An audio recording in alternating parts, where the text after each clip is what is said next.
بسم اللہ الرحمن الرحیم۔ السلام علیکم۔ آج علامہ امام مہدی علیہ السلام پر گفتگو ہوگی۔ آغاز کرتا ہوں انتظار کے معنی سے۔ انتظار دو طرح کا ہوتا ہے، ایک عملی اور ایک روایتی۔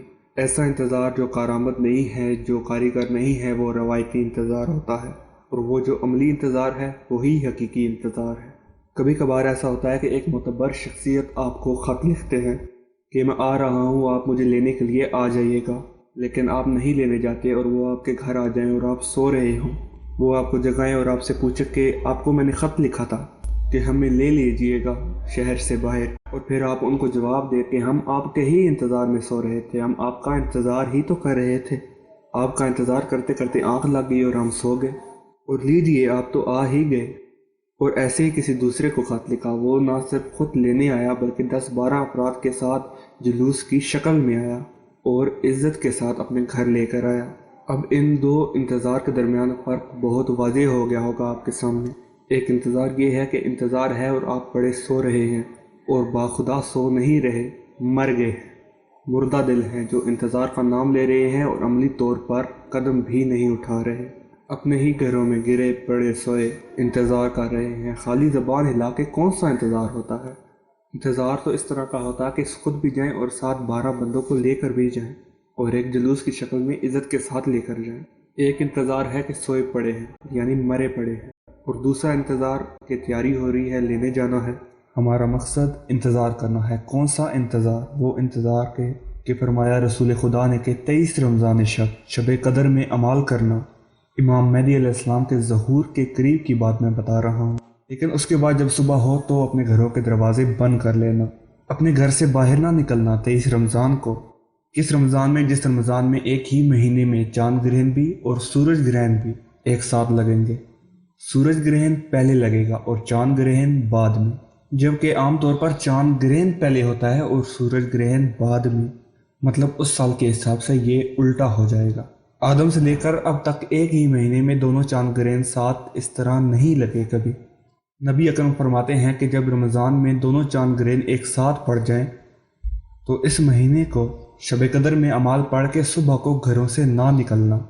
جب صبح ہو تو کانوں میں انگلیاں ڈال لینا، فرش پر لیٹ جانا، شیشے کی چیزوں سے دور رہنا اور انتظار کرنا کہ ایک ایسا دھماکہ ہو کہ اگر کان کھلے رہ جائیں تو کانوں کے پردے پھٹ جائیں، انسان بہرے ہو جائیں۔ یہی عالمی جنگ کی وہ خبر ہے جو دنیا میں تباہی لائے گی۔ پیغمبر اکرم صلی اللہ علیہ وآلہ وسلم فرما رہے ہیں کہ اس دھماکے کے بعد 4 ماہ تک انتظار کرنا کہ ہمارا قائم آنے والا ہے، تیاری کرنا۔ دیکھیے کہ لوگ کہتے ہیں کہ انصاف کی حکومت قائم کرنے کے لیے حکومت حاصل کریں، جب امام آئیں تو ہم حکومت ان کے حوالے کر دیں۔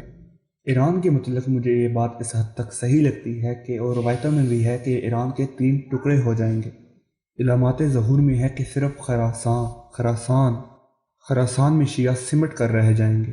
لیکن عجیب بات یہ ہے کہ گفتگو میں تو جھنڈوں کا ذکر ہے، سرد، سبز، زرد، سفید، لیکن جس لشکر کی خبر ہر امام، ہر راوی، ہر محدث نے دی ہے وہ خراسان سے نکلنے والے سیاہ جھنڈے ہیں۔ خراسان سے 12,000 سیاہ جھنڈے برآمد ہوں گے، اور یہی لشکر سیاہ جھنڈوں والا جناب حضرت قائم کی نصرت کے لیے آگے بڑھے گا۔ تو جہاں پہ اتنے سارے جھنڈوں کا ذکر، سرخ، سبز، سفید، امریکہ کا جیسے نیلا ہے، سعودی عرب کا جیسے سبز ہے، یہ ملکوں اور قوموں کے جھنڈوں کے رنگ بتائے گئے ہیں کہ وہ ایسے آئیں گے، ایسے حملے کریں گے، جیسے روس چین پہ حملہ کر دے گا، ایران ترکی پہ حملہ کر دے گا، چین ہندوستان پہ حملہ کر دے گا۔ سید حسنی جب ایران سے چلیں گے تو ملتان پر قبضہ کر لیں گے، ملتان سے مکران اور مکران سے بلوچستان جائیں گے، اور وہاں سے بصرے تک، اور وہاں سمندر کے کنارے کنارے چلیں گے، ایران سے لے کر مکران تک، اور مکران سے بلوچستان تک اور بصرے کا سارا علاقہ فتح کر دے جائیں گے۔ اسی طرح پورے ملک میں جناب سید حسنی امام مہدی علیہ السلام کی حکومت کے لیے جگہ جگہ پر نظام قائم کریں گے۔ یہ ٹھیک ہے، لیکن یہ کالے جھنڈے کیوں ہیں؟ اب یہاں پہ رسول خدا کی حدیث سنیے گا۔ فرماتے ہیں کہ مدینے میں شب عاشور کو وہ آئیں گے، وہ ہوں گے، اور جب عاشور کی صبح آئے گی اسی صبح کو وہ ظہور کر جائیں گے۔ عاشور کا دن ہوگا، امام اپنے لشکر کے ساتھ اپنے اپنے جھنڈے لے کر نکل رہے ہوں گے، اس طرف سے سرکار حجت دوراں آئیں گے تو سارے عالم، سارے جھنڈے امام کی جانب ہو جائیں گے۔ اور یہ ماتمی جلوس، آپ سمجھ رہے ہیں کہ میں کیا کہہ رہا ہوں؟ سیاہ جھنڈے امام مہدی علیہ السلام کا عاشور کے دن ظہور ہے۔ شیعہ سنی کتب میں بھی یہی لکھا ہوا ہے۔ نصف شب سے لے کر نماز صبح کے درمیان سرکار آ جائیں گے اور خانہ خدا کی دیوار کے ساتھ پشت لگا کر آواز دیں گے، انا حجت اللہ بالارض، اس زمین کے لیے حجت خدا میں ہی ہوں۔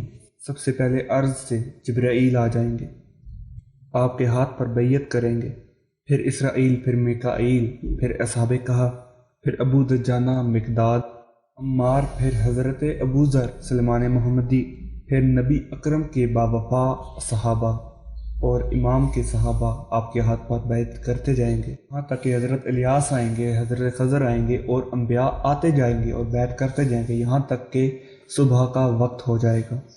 حضرت عیسیٰ علیہ السلام کا ظہور ہوگا اور جبرائیل کی آواز آئے گی کہ حضرت قائم زمانہ کا ظہور ہو گیا، حجت خدا آ گیا۔ معصوم فرماتے ہیں کہ انسان 3 گروہوں میں بڑھ جائیں گے۔ جب جبرائیل علیہ السلام کی آواز پہنچے گی تو ایک گروہ پوری دنیا کا یہ کہے گا کہ یہ کیسی آواز ہے اور ہنس کر ٹال دیں گے۔ ایک گروہ کہے گا کہ امام آگے، اور کوئی انہی میں سے کہے گا کہ ابھی یہاں جانا ہے، وہاں جانا ہے، ابھی تجارت وغیرہ دیکھنی ہے، ابھی دکان کھلی پڑی ہے، ابھی کھانے کا انتظام کرنا ہے۔ بس یہ سب جلدی جلدی مکمل کر کے پھر امام کی جانب بڑھتے ہیں، اپنی ذمہ داری پوری کرتے ہیں، یہاں تک کہ شام ہو جائے گی، اور جیسے ہی شام ہوگی شیطان کی آواز آئے گی کہ سفیانی آ گیا ہے، اس کی بیعت کرو۔ اور اب یہ لوگ مخمصے میں پڑ جائیں گے کہ اس میں جبرائیل کی آواز کون سی ہے اور سفیانی کی آواز کون سی ہے۔ مگر وہ تیسرا گروہ جو آواز سنتے ہی بھاگ پڑے گا، جو آواز سنتے ہی نیت کرے گا، جیسے ہی آواز سنے کہ امام آگے، بلند آواز سے یہ کہے گا لبیک، ایک قدم یہاں اور دوسرا قدم امام کے پاس ہوگا، چشم زدن میں آنکھ جھپکنے کے عمل سے پہلے اپنے آپ کو امام کی بارگاہ میں پائے گا۔ 3 حصوں میں پوری قوم پٹ جائے گی۔ احتیاط کیجیے گا کہ اس گروہ میں نہ ہوں کہ ابھی یہ کام ادھورا ہے، مکمل کر کے جاتے ہیں۔ اپنے دلوں کو اتنا پاکیزہ کر لیں کہ ادھر جبرائیل علیہ السلام کی آواز آئے اور آپ اس گروہ میں ہو کہ فوراً زبان سے کہیں کہ لبیک یا امام۔ یہ مت کہیے گا کہ دنیا کا کچھ کام کرنا ہے ورنہ سفیانی کے لشکر میں پھنس جائیں گے۔ اور سفیانی کی پہچان یہ ہے، اس کی پہچان یہ ہوگی کہ وہ 70,000 مردوں کو لے کے آئیں گے، اور مردوں کے بارے میں نے خود حدیث میں پڑھا کہ یہ 70 کے 70,000 حرامزادے ہوں گے۔ قائم آل محمد علیہ السلام اگر اس انتظار کو، ان کی حکومت کے انتظار کو، ان کے خروج و جہاد کے انتظار کو ہم بھول گئے تو جہنم کے دہانے پر ہم پہنچ جائیں گے۔ دراصل قائم آل محمد تک پہنچنے کی پہچان عزاداری ہے۔ دیکھ لیجئے کہ ساری حدیثوں میں سیاہ جھنڈوں کا ذکر ہے، گویا ہر ملک میں عاشور کا جلوس نکل رہا ہوگا، خبر آئے گی کہ وہ آ گئے ہیں، اور سارے جلوس کے رخ امام کی طرف پھر جائیں گے۔ علم کو کبھی نہ چھوڑیے گا کیونکہ یہی پرچم اسلام ہے۔ ایک سرکار نے یہ بھی فرمایا جناب رسول خدا نے کہ ان کے آنے سے پہلے حج بند ہو جائے گا، دنیا کا کوئی آدمی حج کرنے نہیں جائے گا۔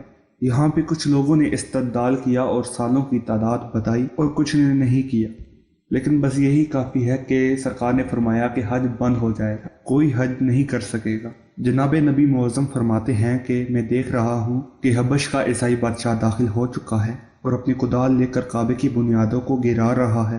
میرے کان میں اس حبشی بادشاہ کی کدال کی آوازیں ہیں، کعبہ گر رہا ہے اور رسول فرما رہے ہیں، یہ رسول خدا فرما رہے ہیں، لہذا اگر کعبہ گر جائے تو کعبے کے مقابلوں میں تو دنیا میں کیا چیز باقی ہے جو رہ جائے گی۔ لہذا ایک چیز ہے، یہ جو بارگاہیں ہیں یہ حق پہ بنی ہیں اور یہ کبھی نہیں گرے گی، کیونکہ یہ کربلا کے نواب کی محبت میں بنی ہے، یہ انتظار امام میں بنی ہے۔ اور اختتام میں جناب امیر المومنین امام علی علیہ السلام کا فرمان تلاوت کرنا چاہتا ہوں۔ فرماتے ہیں کہ حکمت مومن کی ہی گمشدہ چیز ہے، اسے حاصل کرو اگرچہ منافق سے ہی حاصل کرنا پڑے۔